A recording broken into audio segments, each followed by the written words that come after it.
Donc ça, je n'y vais pas, il y a trop, vous voyez, il n'y a aucune direction.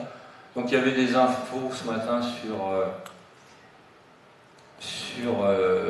la zone euro, donc je me disais que ça allait bouger un petit peu, donc allons voir les parités un petit peu croisées. Ça c'est pas mal à jouer, moi j'aime bien jouer sur le GBP AUD, ou quand comme hier, il y a une forte décorrélation entre tous les risqués. Quand vous entendez sur FXM, Nico vous dire telle parité, tel est fort, l'euro est fort et le NZD est le plus faible, je me dis tiens, je vais aller voir euro NZD. Et généralement vous arrivez à trouver un trade. Là pareil, euro AUD, il n'y a rien à faire malheureusement, je suis désolé. Donc vous voyez, on est encore dans le pataquès, il faudrait vraiment remonter. Voilà, donc j'ai tenté celui-là, vous voyez, c'est mal barré, hein, je dirais franchement. Ouais, pas encore, hein. Mon stop il est là, on va mettre une ligne pour matérialiser le stop, hein, pour être... Et puis juste avant de redonner la parole à Stéphane, quand même pour vous dire, donc, imaginons donc que ça c'est le stop. Donc on risque 10 pips. Donc là, donc là on arrive presque à notre point 0. Ah, si j'avais mis stop 0, hein, voilà, je serais débouclé. Des fois, quand il y a 10 pips, je le fais. Là, on n'avait pas fait 10 pips. Je crois qu'on avait dit 9 pips, donc non. Voilà, donc, je risque encore le coup. Après, si par bonheur, on arrive à casser cette bande de Bollinger avec la lagging span 15 minutes, puis après, la lagging span 1 heure casse le nuage H1, par bonheur, elle casse aussi, là, c'est bingo. Et là, vous laissez, alors à la limite, vous débouclez la moitié de vos positions. Vous mettez le stop à 0 et vous laissez aller. Et puis après, comment gérer les positions gagnantes? Il y a plusieurs, mais je sais pas, je vais peut-être te laisser la parole si tu as pris quelque chose. Et puis voilà, juste à la fin, je vous dirai par rapport aux positions, quand par bonheur on est gagnant. Mais vous voyez pour l'instant, voilà. Donc après, pour aller voir l'objectif, parce que c'est important de savoir qu'on met 10 pips à 0, combien on veut gagner, et bien généralement, ce que je fais, je vais voir dans les frames supérieures s'il n'y a pas quelque chose qui est au-dessus. Bon, voilà, c'est pas mal. Bon, on a une petite jaune en 6 qui est 1,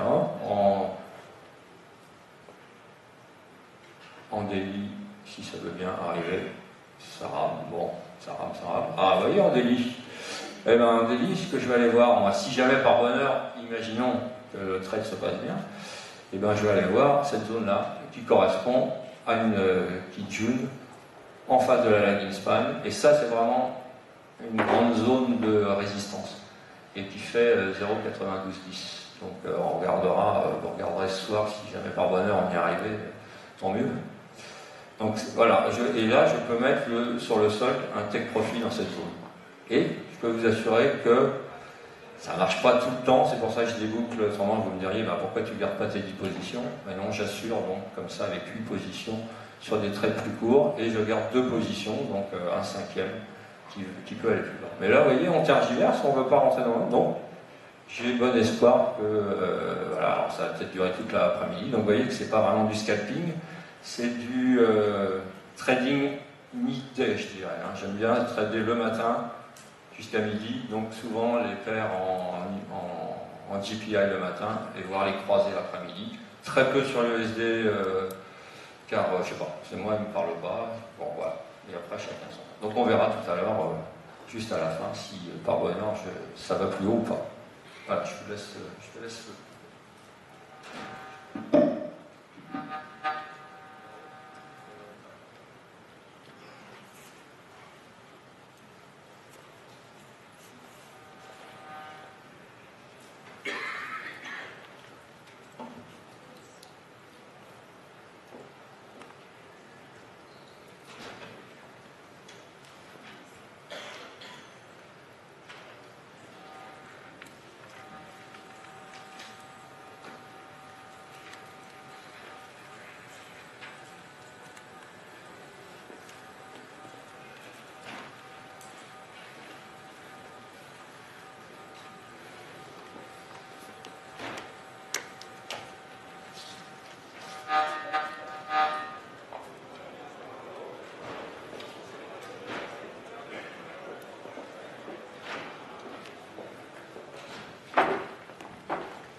Donc, je vais vous résumer mon trade en espérant que... Donc en fait, j'ai posé donc, ma vente limite. Donc j'ai posé mon stop un tick au-dessus du point haut qui avait été formaté quelques instants avant. Ouais.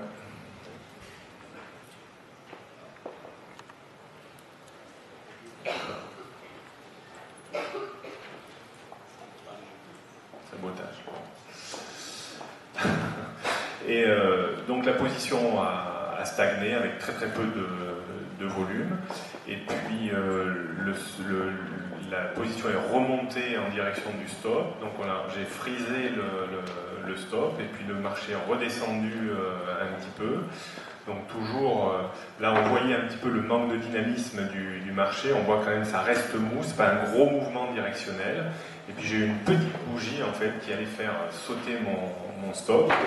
Donc vous pouvez aussi faire moduler votre exposition. Moi c'est souvent ce que je fais. Là sur l'opération j'ai mis 5 fois le risque que je prends d'habitude. Parce que il y a la mollesse du marché, il y a les moyennes mobiles n'étaient pas parfaitement horizontales. Hein. C'était surtout pour faire voir un petit peu comment j'engageais un trade et la mécanique. Vous pouvez, en fonction de la qualité de votre opération, moduler également un petit peu la charge que vous mettez sur l'opération. Donc j'observais également le Boon pour toute autre raison, parce que le Boon commençait à accélérer un petit peu la hausse et s'approcher de ses élasticités, mais pareil, la journée un peu molle, on n'est pas monté sur des élasticités parfaites pour prendre position. Donc après, il y a l'organisation, bien entendu, de vos trades, c'est-à-dire pas d'acharnement thérapeutique dans une matinée qui offre pas ce que vous attendez d'elle, qui ne répond pas vraiment à vos critères. Il ne s'agit pas finalement de s'esquinter dans un marché qui n'est pas très agréable à trader par rapport au modèle que vous travaillez dans le moment où vous tradez. Mais par contre, sachez lever le pied et dire finalement je vais revenir peut-être dans l'après-midi ou je vais mettre des alertes sur des choses qui sont un peu plus probantes. Voilà, faites très attention, pas d'instinct de revanche non plus. Hein. Le marché m'a pris 5 pips. Il est hors de question que j'aille manger à midi avec 5 pips dans le nez, donc je vais faire tapis et je vais essayer d'aller en chercher 10 pour avoir un bon sandwich acheté. Ça marche pas, généralement on cumule la perte.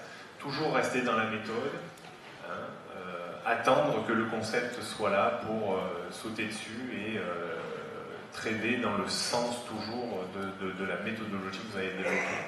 C'est cette notion de fidélité, bien entendu, à une méthode.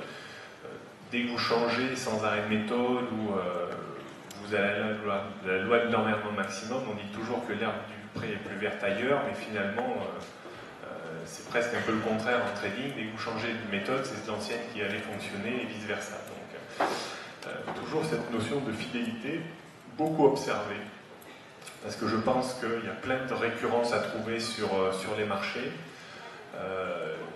Le taux de réussite est certes très important, hein, surtout si vous travaillez un équilibre gain-perte qui n'est pas trop bon.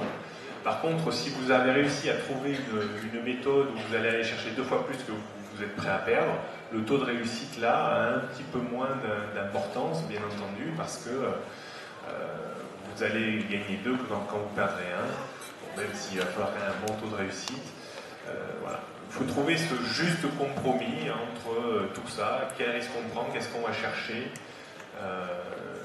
est-ce qu'on veut tenir plus ou moins longtemps sur le marché et attendre que le marché prenne 10 pips pour vous servir, ou 15 ou 20. Plus vous allez aller chercher des grandes amplitudes et plus il va falloir de compétences techniques et émotionnelles pour tenir, parce qu'on ne va pas tout de suite chercher 10, hein. Des fois on passe par des phases un peu douloureuses. Donc tout ça, c'est un corps compromis par rapport à vos émotions également, par rapport à comment vous ressentez quand vous êtes en trade. Est-ce qu'il n'est pas plus simple d'aller chercher un peu moins que beaucoup plus? Voilà. Tout ça, c'est des petites choses, des réglages souvent sensitifs à trouver et qui peuvent mettre plus ou moins de temps selon le temps qu'on a consacré au trading, selon le patrimoine génétique lié au trading ou pas que l'on a acquis automatiquement à la naissance.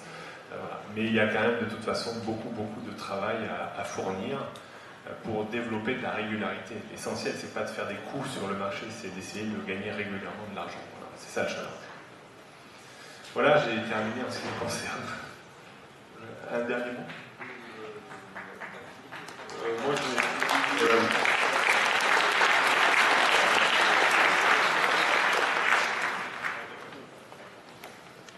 Stéphane, Olivier, merci beaucoup pour cette présentation.